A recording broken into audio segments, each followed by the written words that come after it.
Thank you, everybody, for coming. And I will start. So the talk today is intended to be a bit of a primer to what facial image comparison is, and then kind of presenting a little bit of my more current research, some of my own and some of my students as well. All right, so let's get going.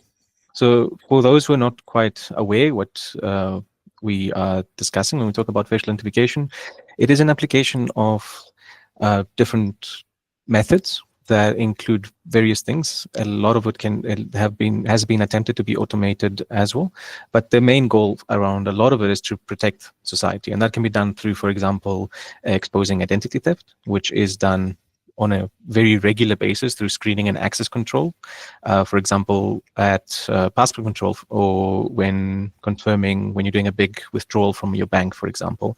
And that is what we call a facial assessment process, which is a very superficial application of trying to review the face and see how much of it is potentially a match between two individuals, usually a live person and a document on record or something like that, like a passport, for example. Then we also can apply to locate missing persons, for example, and that is often done in investigative and operational leads, usually done within different law enforcement agencies, for example, and that process is called the facial review. So it's a little bit more in depth than an assessment, but it is still more superficial than the more in-depth approach, which is what we actually apply when we try and apprehend and prosecute criminals and terrorists, which is the process of forensic facial image comparison and what is officially termed as facial examination. So a more in-depth, detailed analysis of the face to examine it in its most detail to provide solid documentation for usually use as evidence in a court case system as well. And I'll also start by giving a little bit of a terminology crash course, and that is to distinguish what facial identification is from facial recognition and facial comparison. So firstly, facial recognition, plain and simple by itself, is what we call is a process that we all apply constantly throughout our lives, and it relies on our innate psychology to recognize faces that most individuals are pretty good at, and it relates to especially recall and memory of faces. So it's what you are currently applying, trying to figure out whether that image there of me as a late teen is the same person standing in front of you in the camera here. Also the same thing that you try and apply to try and see if that horrible image there is also of me. Spoiler, they both are. Then we also have facial recognition systems or technology, which as those usually computer-aided automated systems. A lot of them have become more popular lately, with a lot of them being quite successful and with really obtaining really high accuracies with their own limitations, but that's not the focus of this talk. And lastly, what I'll be focusing for the most part is facial image comparison, which is a manual, human-based approach. And when applied in a forensic setting, it is called forensic facial image comparison. Okay, and an example of that is shown here with one of my collaborators in a lot of the different projects I've worked on, and still working on doing a comparison of himself for a paper. All right, and then there's really is a strong need currently for facial identification solutions because of the predominant use and installation of surveillance cameras, those closed-circuit television CCTV cameras that we start seeing everywhere, and it was originally applied in the late 80s, early 90s as a deterrent, because it was seen as something that if a camera is monitoring an area, people would avoid committing crimes under that view. It is still debated whether that is the case. The more predominant result that people have seen in studies is that there's a shift in criminal activity. So from moving to where the monitored area now has less criminal activity, but it shifts to surrounding areas that do not have surveillance recordings of those areas. However, because of its wide application and wide installations throughout the world, especially in North America and in China, and quite highly in South Africa, likely because of our high crime rate, there is a lot of different evidence since the 2000s that it's been proven useful in criminal investigations, even if not used directly as evidence during the investigative process as well. And since the 90s, it has become increasingly common, with it being a really large market, which directly leads to having more data also generates a greater need for facial ID throughout the world. So the main approach that we consider for facial comparison is morphological analysis. It is one of the different approaches to it, and some other ones of those are craniofacial superimposition as well. But FISWIG, which is the Facial Identification Scientific Working Group, supports primarily the use of morphological analysis as the main process for facial image comparison. And since the early 2000s, it has been deemed admissible and frequently of value in a court setting in the UK. And it follows a process similar to what the fingerprint process is, which follows this ACE-V methodology called the Analysis, Comparison, Evaluation, and Verification process, with the analysis being an overview of the individual images for assessing the quality, assessing their facial structures, the morphology, the anatomy, and overall creating descriptors basically of the entire face as you go through the process. Then going to the comparison step where you compare those two images alongside. Following through, we have the analysis, comparison, evaluation, verification process, with analysis, as I was saying, going through the detailed description of the facial structure, morphology, anatomy in detail for each image, as well as looking at the quality and what the condition of the overall image. And then moving on to the comparison step, where we actually place the two images next to each other to do the direct comparison of those features that we were just subjectively describing. And lastly, the evaluation step, where we go through the process of actually making decisions on all the similarities and dissimilarities that we would have identified in the comparison process.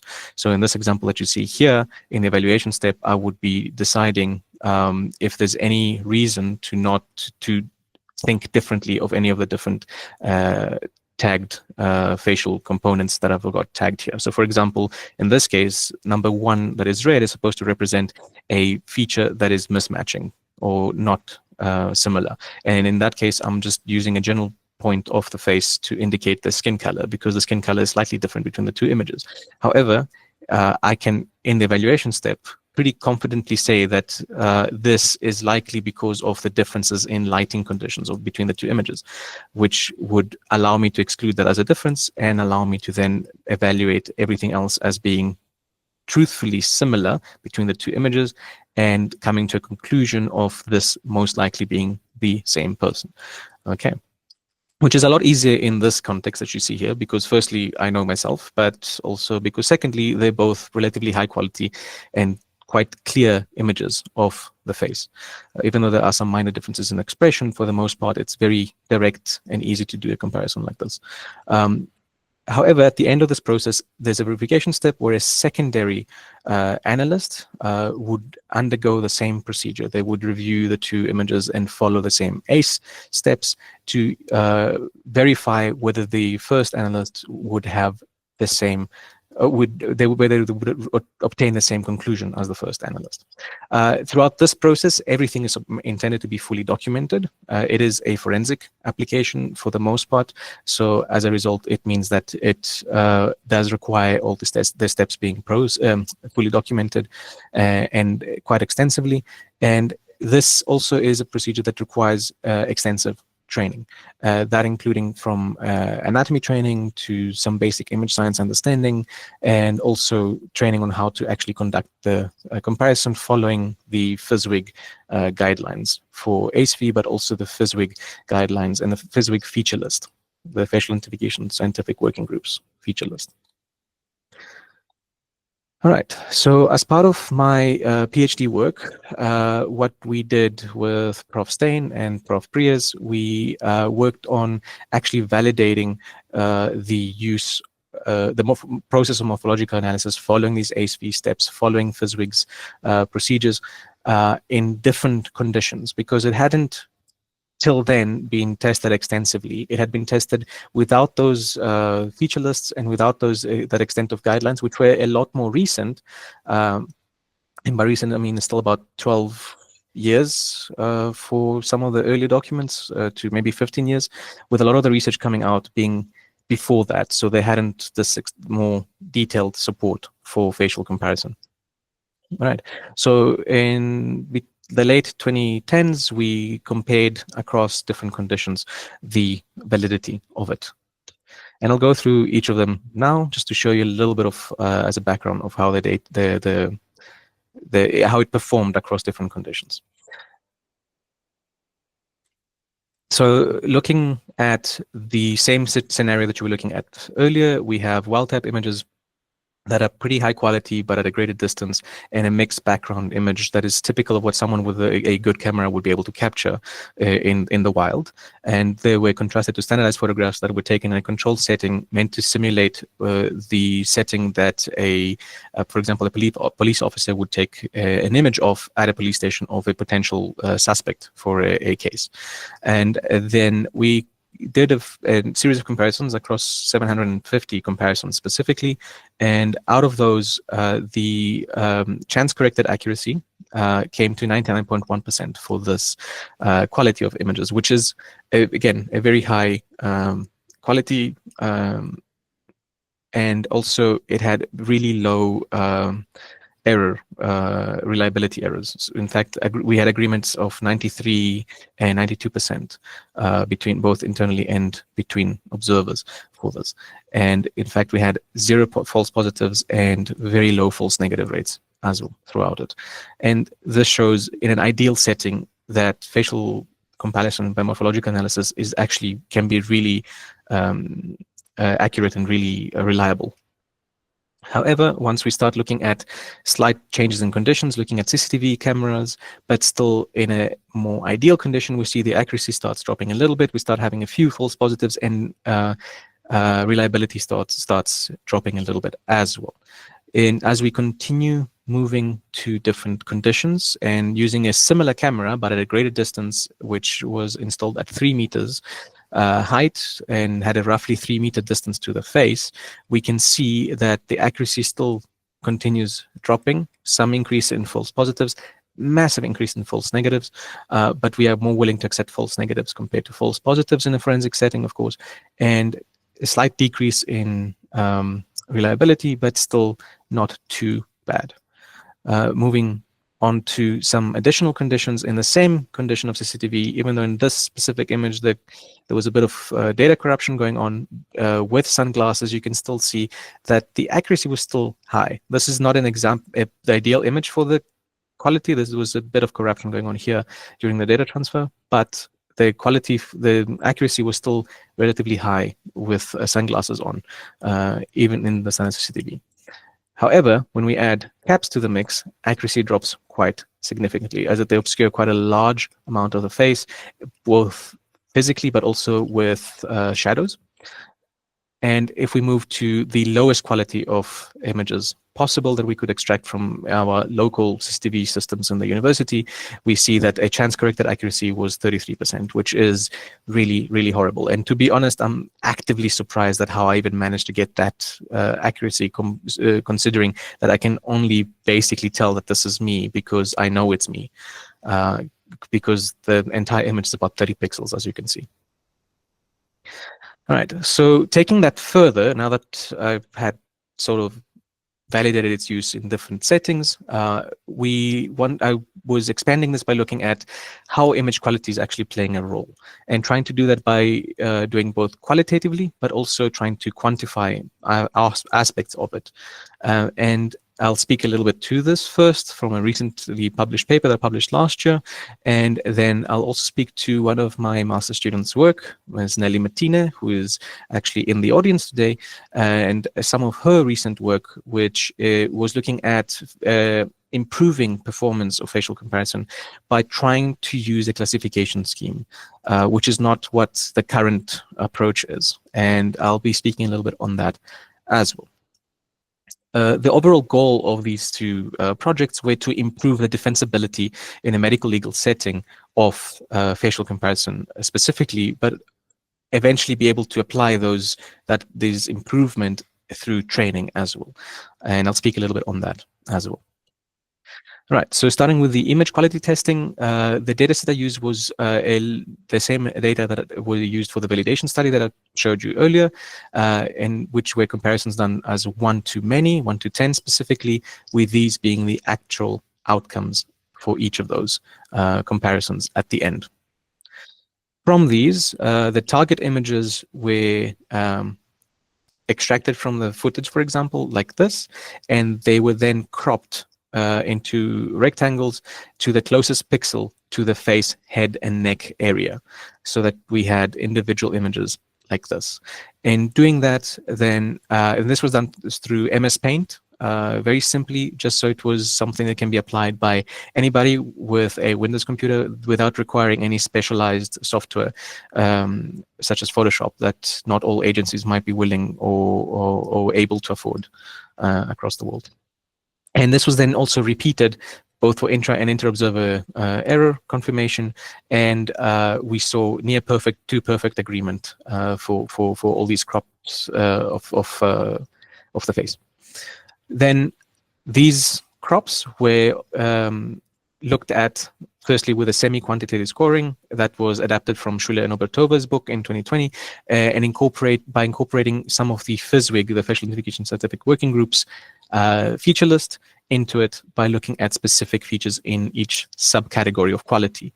Without going into the detail, this is already a summary for the full definitions. I'm happy to share the publication link later.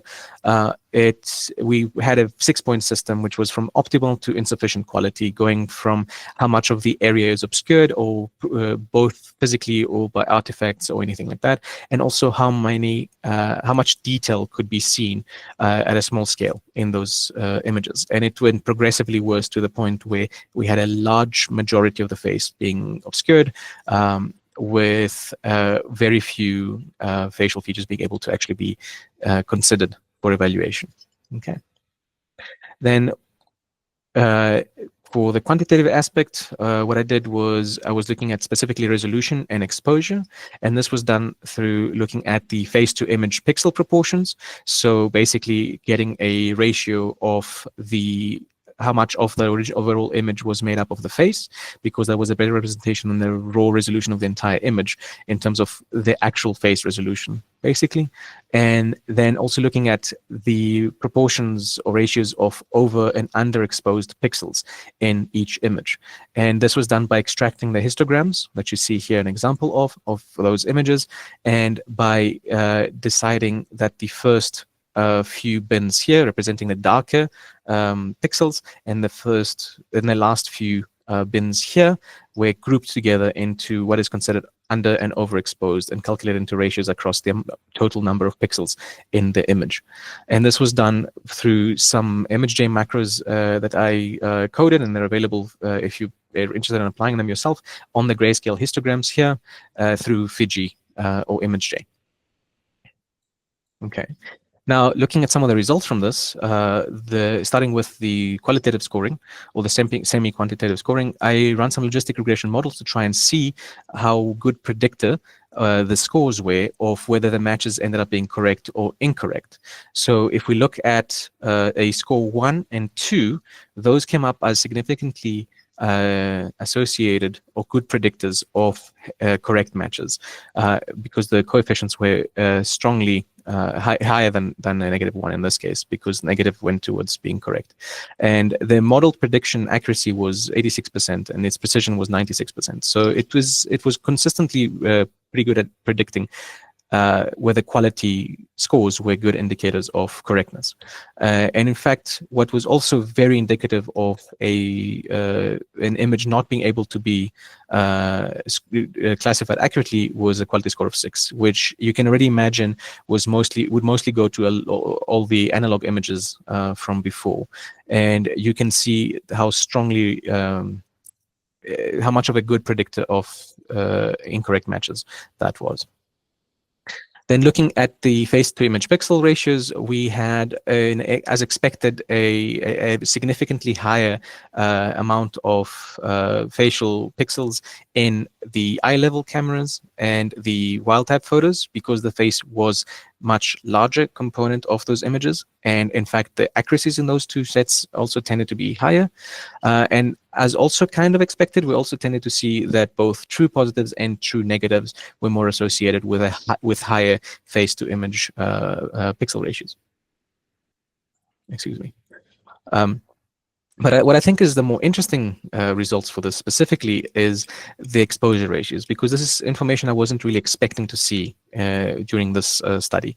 And this was, we saw that when we had higher underexposed ratios, so when more of the face was obscured by, or was darker rather, so the lighting was poorer in those images, we had a significant association with false positives.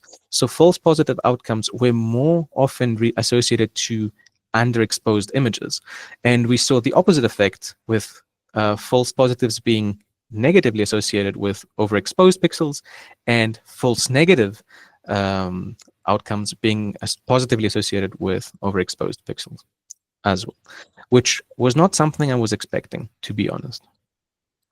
So looking at the scores, I think they are a good and easy to apply, and a good first screening method to estimate how, or predict rather, how good of an ability to get a correct result would be.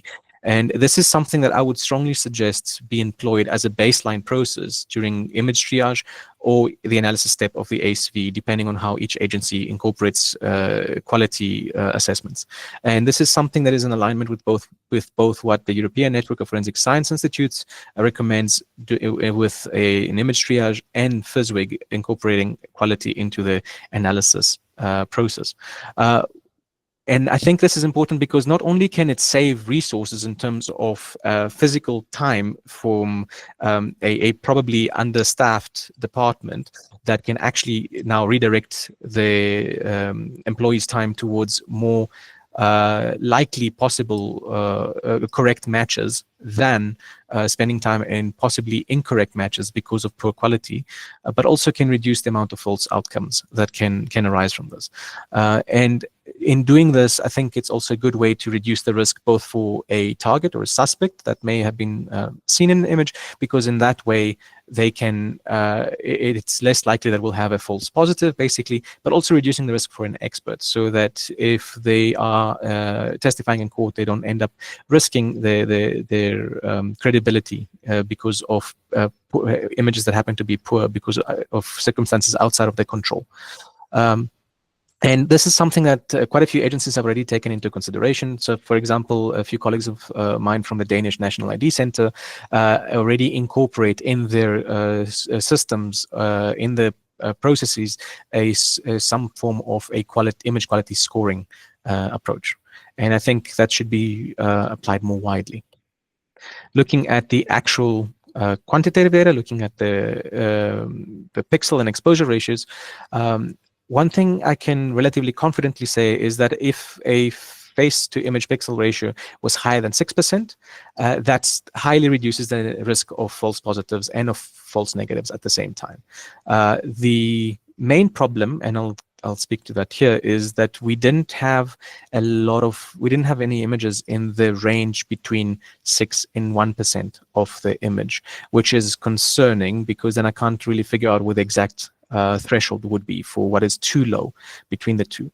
What I can confidently say, 6% and above was still adequate enough to reduce the risk of false positives. It wasn't perfect, but it was better than anything below it, which was most of the images that were on 1% pixel ratios.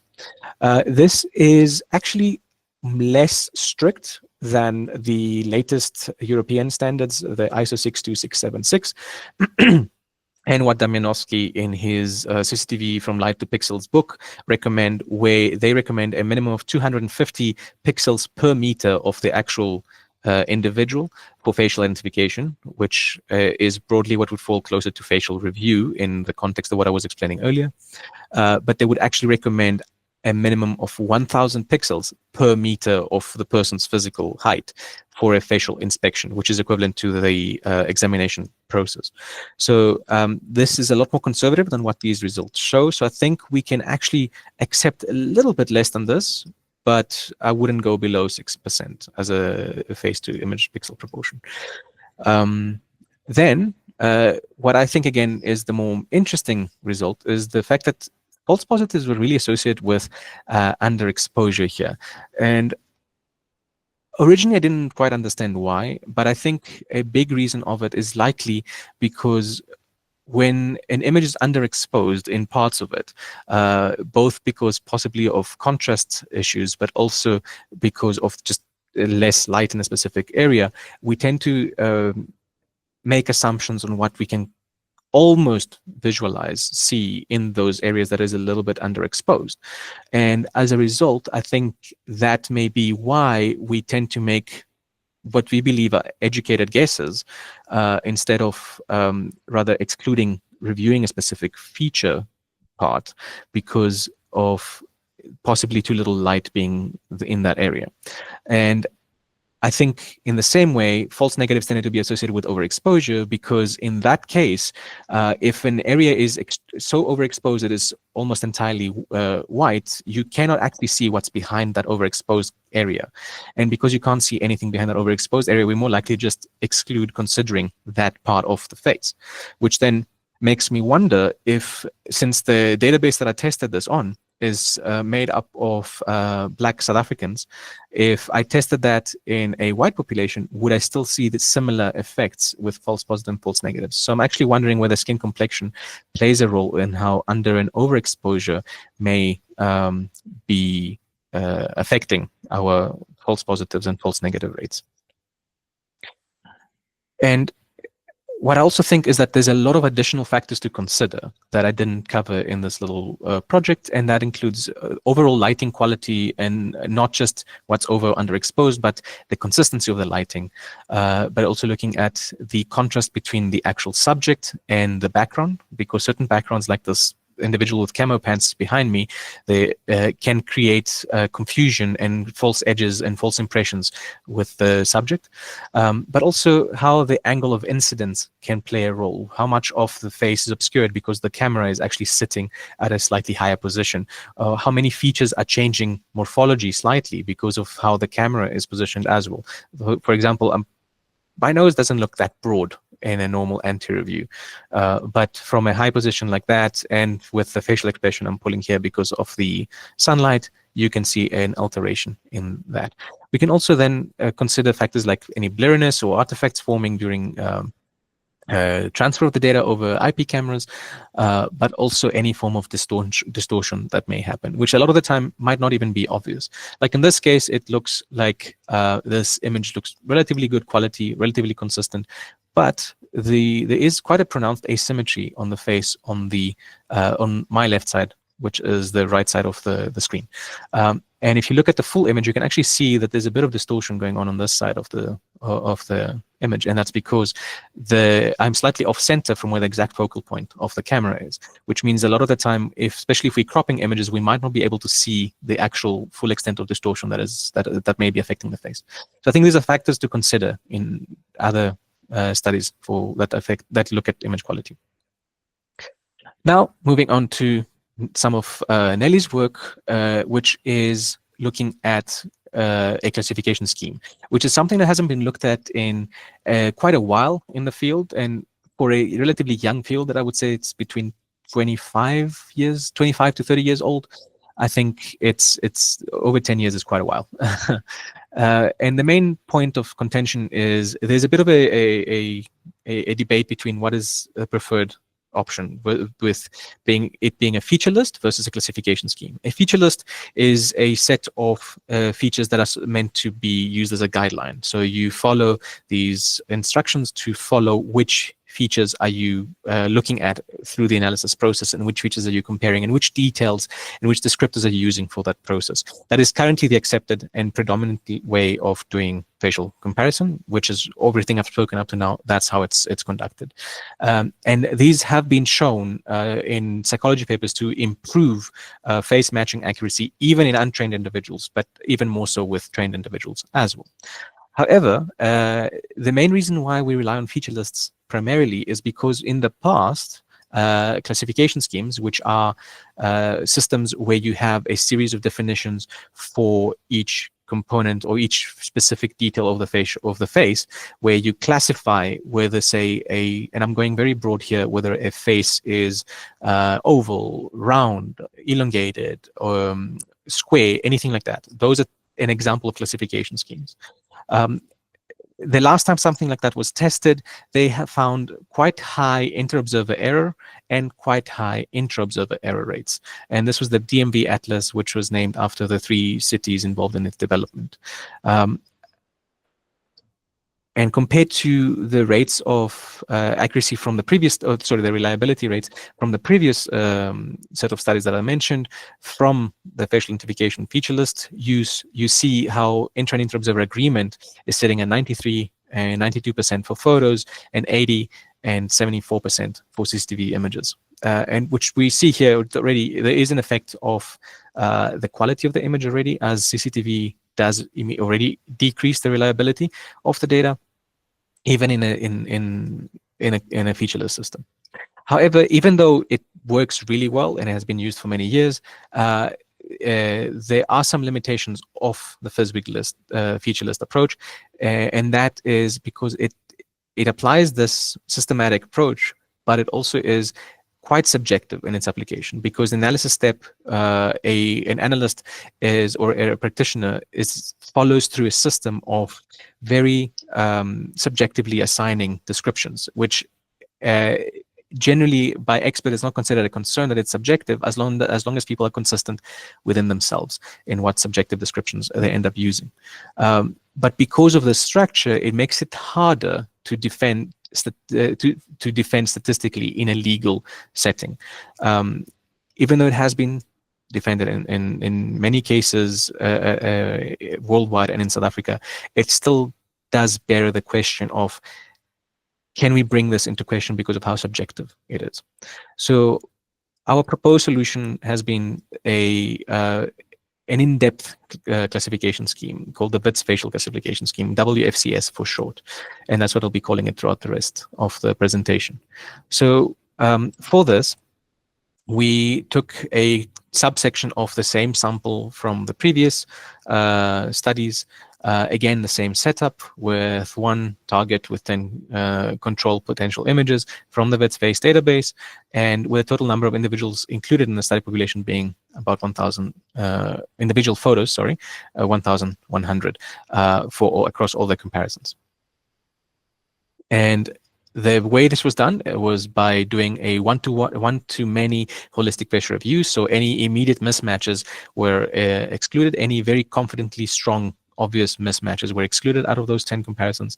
And then a more in-depth scoring of the facial features using the WFCS classification scheme, and of any suspected potential matches. And after the holistic facial review process, Nelly ended up scoring a total of 219 faces and conducting a total of 119 facial comparisons with those faces. So 100 targets and 119 potential control images that we're matching. For each face, a total of 412 morphological facial traits were scored that spanned the 18 broad facial feature classes that the FISBIG feature list components describe. And I'll give you an example in this next slide of some of the classification examples. And this is specifically for hair density and distribution of the eyebrow and length of the eyebrow relative to the eye. These are some examples of how these definitions were laid out and how they were structured, with, for example, a uniformly dense eyebrow here and a laterally dense eyebrow here compared to a more medially thin region there, for example. And the same thing would apply with the length relative to the eye. And Nelly very meticulously classified all 412 traits for 219 faces, which was a very tedious process. This entire process took about 3 hours per face, so it is quite lengthy, and that is a big downside of this approach. But I'll speak to that in a brief moment. Now, from all of these scores, which, for example, in this case, Nelly would have assigned a number to this. So let's say calling that uniformly dense. So this eyebrow would be for hair density would be scored as a 1.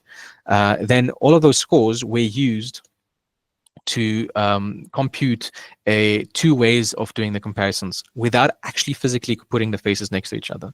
And this was done by doing average kappa scores, where we use Cohen's kappa, depending on whether the trait was ordinal or nominal. We use different weighted and unweighted Cohen's kappas as required.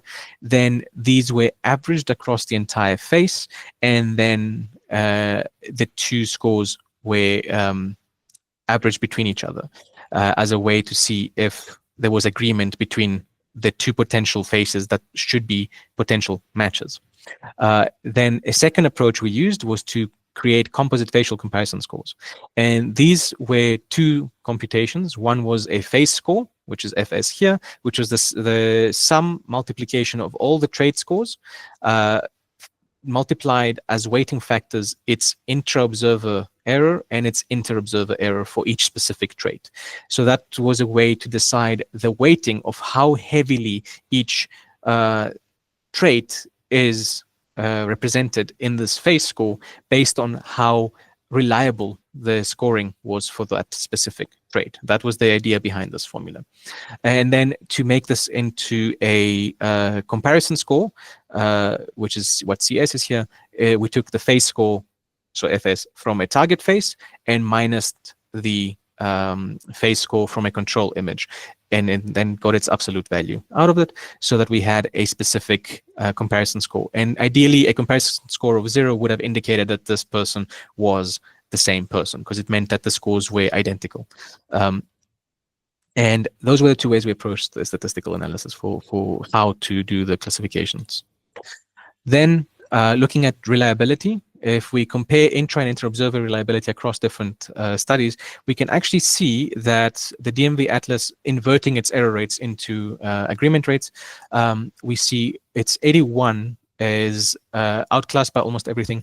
The Fizwick list in CCTV footage was a little bit lower, but that's still within an acceptable range if it's above 80%. And the inter-observer error for the DMV Atlas was really, agreement was really low, which is contrasted to what you see in the other data. Now, the WFCS, although this is the average reliability across all traits, you'll see that it is still comparable to the Fizwick list, and it is a little bit lower than the Fizwick list for inter-observer as well. So there's definitely potential for improvement, and we have discussed with Nelly quite a few ways to try and improve this, including, and I'll speak to those in the next few slides. Then looking at the actual outcomes from the WFCS when we applied it, we saw that overall, because the sample was again a very specific subset of people, it was black men that were mostly in the early 20s. There was very specific features that were more often seen, so very few facial lines or creases, because a lot of people were quite young. All people's eyes were brown, and so on, for example, right? We also saw that the ability to score traits were very much dependent on the view. So was the face visible from an anterior view or a lateral view, and the amount of obstruction that were created throughout the image capturing process. Was it artificial, like with lighting conditions or anything like that, for example? Okay. And then the matches that you see here, or the accuracies that you see here for the WFCS, they are entirely statistical. So a reminder, which means that they weren't actually placed next to each other, and no human made that comparison. It was classify and then do the comparison, statistically using the two methods I spoke to before. So looking at the mean kappa scores, we had overall better performance with that approach, especially in the wild type images. High quality images, more traits were visible, better. They were better able to be compared, and we also had the lower false positive rates in the wild type images here, which tended to be higher in the CCTV images because of the poorer quality that made it more difficult to score certain traits. So overall, the accuracies did tend to be a little bit lower in some cases and quite a bit lower in other cases than the FISWIG list. So it's still not an ideal replacement for our typical feature list approach. Now, the future plans for the WFCS is to do some refining with it. So to incorporate some illustrative aids to allow for a clearer understanding of what those individual classifications are. And also to expand some of the instructions, some of the definitions, so that they are very clear on which traits cannot be seen under which conditions. So for example, if it's not an anterior view, we shouldn't try and score symmetry of the eyes, for example, whatsoever, right? Because only in that view can you really see the two things together. Or if you have trying to score the cranial vault shape, you would require that someone has almost no hair, so that you can actually see that shape clearly and it's not masked by part of how the hair appears. And the next step would also be testing this on diverse populations and other genders as well, because as I said, it was a black male population, that was quite young specifically as well. The other concerns that we have is, as I said, it took quite a bit to score each face, which is more than a normal process of facial comparison can take, and sometimes.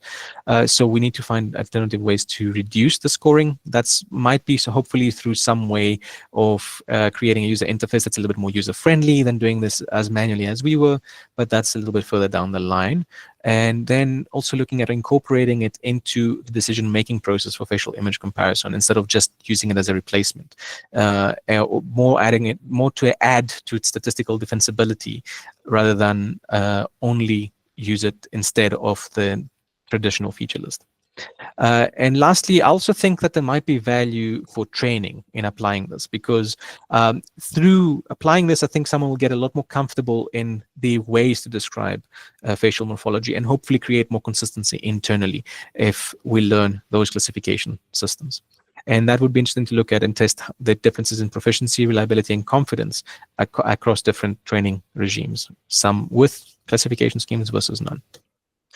And just to close off, I've got a couple of slides to show you some current projects and upcoming research that I'm working on that I hope to have a chance to present again in maybe a year or so from here. And the one project I'm quite excited about is, and I'm hopefully looking at gathering data this year, is going to be looking at how eye tracking and self-assessment during facial comparison by facial comparison experts. And the idea behind this is to try and see if we have experts have any form of hidden strategies in the way that they do the facial comparison that we might not consciously be aware of. Which features do we prioritize? Under which conditions do we prioritize those features? Those kind of questions that we might not be able to consciously inform someone, whether when we're training them or whether when we're mentoring through the training process or anything like that. And I'm hoping that information can come out from eye tracking data.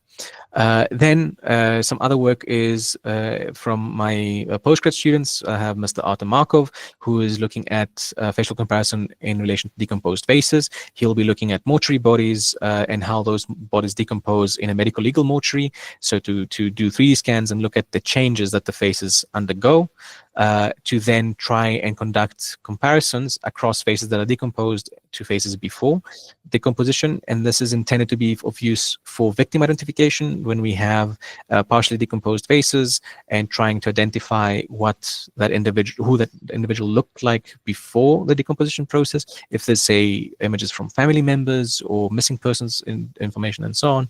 Then I have Nelly, who's very happily continuing with the PhD starting soon, and looking at how the angle of incidence and different distances will affect facial comparison in more detail than what my previous work did. And she'll be also looking at how 3D scans and potentially photogrammetry versus 2D images work as comparison images for CCTV targets, hoping to allow for more information to be extracted from better quality data, even when we have poor CCTV quality images as the main target.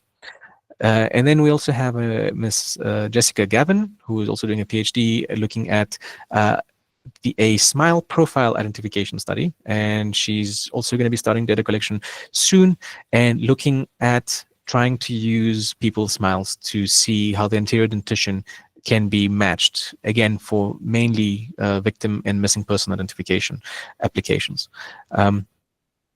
And I'm actually going to give a little bit of extra praise to Jessica here for really coming up with a brilliant project idea and also a very positive spin because of how many people, how much data we have of people smiling when we have a very big lack of dental records in South Africa, or at least public dental records that are accessible easily for victim identification purposes. And then I have Nicole, who is one of my master students, and she's looking at effects of disguises and makeup in women, because I only looked at disguises in men previously, and she's focusing specifically on makeup, but we're still hoping to get L'Oreal on our side with some funding, and then that can be really the primary focus of the study. And something that I see a couple of the people at the police here will be happy to hear. I am also involved in setting up some a training short course, which is been taking longer than expected, in collaboration with Dr. Rampaleng, Dr. Tsehofatso Rampaleng here, and we'll cover different topics in craniofacial anatomy, facial recognition psychology, and biases, especially as that plays a bigger role than a lot of us can expect in expert witness evidence, especially, and then also include enhance the information that experts or trainees would obtain about image science and image capture, so that they're more comfortable and understand the effects of how capturing an image, transferring images can affect the quality and risk degrading the confidence of a report, for example, as well as looking at the different facial ID methods, and then doing some very practical and hands-on application morphological analysis,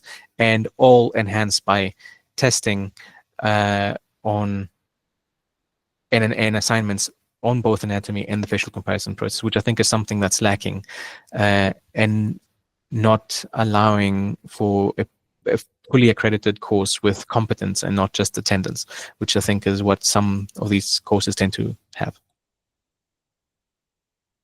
And then lastly, just trying to finish expanding and reestablishing our database, the VITS-face database, which then hopefully I can also test any skin complexion differences for image quality, expand more image quality in work, trying to hopefully eventually semi-automate it, including all of these factors. But I need some more input from some image scientists. So I'm trying to find a good image scientist who's interested in collaborating to expand this and eventually improve both training and practice.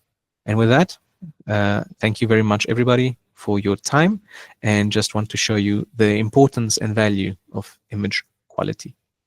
Thank you.